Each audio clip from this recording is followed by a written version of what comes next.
experience. One night on security patrol, I went into the galley to get myself a cup of coffee. When up at the top of the stairs behind me, I saw an apparition. I can only assume that it was a French naval officer in light blue uniform. It didn't frighten me, it didn't make me scared or anything. I said hello to it and he just faded. I can only assume that this is one of the French naval officers that were incarcerated here in the hospital. Another strange happening in the club was that the dogs belonging to members of the club used to be no more than a couple of inches from the heels of their owners. It seemed to be that dogs are more sensitive to the spirit world than we are.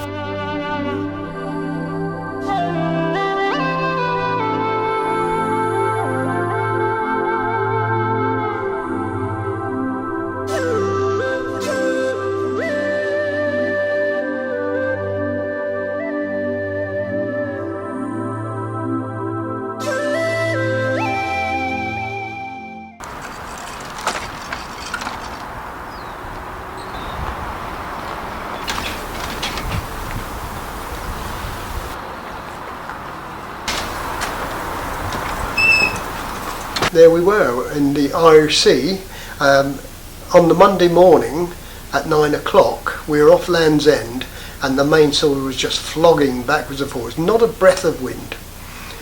By 9 o'clock that night we'd gone through spinnaker, number 1 Genoa, number 2 Genoa, number 3, number 4, down to storm jib. The boat was full of canvas and eventually we ended up lying a hull that's lashing the helm right down to leeward and trying to see it out. But the trouble is we were in 48-foot waves and no wind in the trough, but 65 knots on the crest. And sitting down below in these 48-foot waves, looking at the fittings that I'd designed and made and looking at the hull that four of us had lifted up and turned it up the right way, was quite an experience. And eventually the ribs at the forward end started popping out of the beam shelf and the forward footing was panting quite rapidly in the big seas, and we just slowed right down and flares were going off all around us. Harry Adney was to leeward of us off the lee quarter and 2 flares went up, and sure enough after the race we found that he'd lost 2 men. But you couldn't turn down those waves, you would have just pitch poled, just had to stay beam onto it, you know. But then we drifted, we were only 43 miles from the rock at the time, and we drifted due east at 3 knots, and eventually we came off the gas rigs off of Cork entrance, and we then motored in.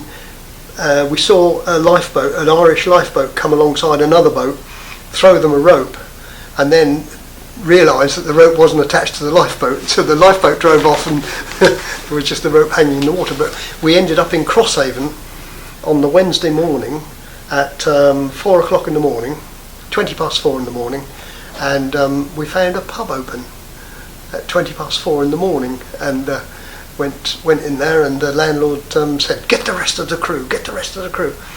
So we ended up with 6 Irish coffees on the bar. And when I said to him, after we'd finished drinking, I said, "Excuse me, landlord, what would you like to drink?" He said, "I'm sorry sir, we're closed." And another 6 Irish coffees came up. But yeah, we slept in his house for about 2 days and then caught an aeroplane back. Some people abandoned boats before the boats were going down, and I'd sooner be on a boat full of water than I would a rubber dinghy. At least on the boat you've got a bilge pump and some tools, but they got into dinghies, and yeah, it was an amazing experience, but not something that you want to go through every day.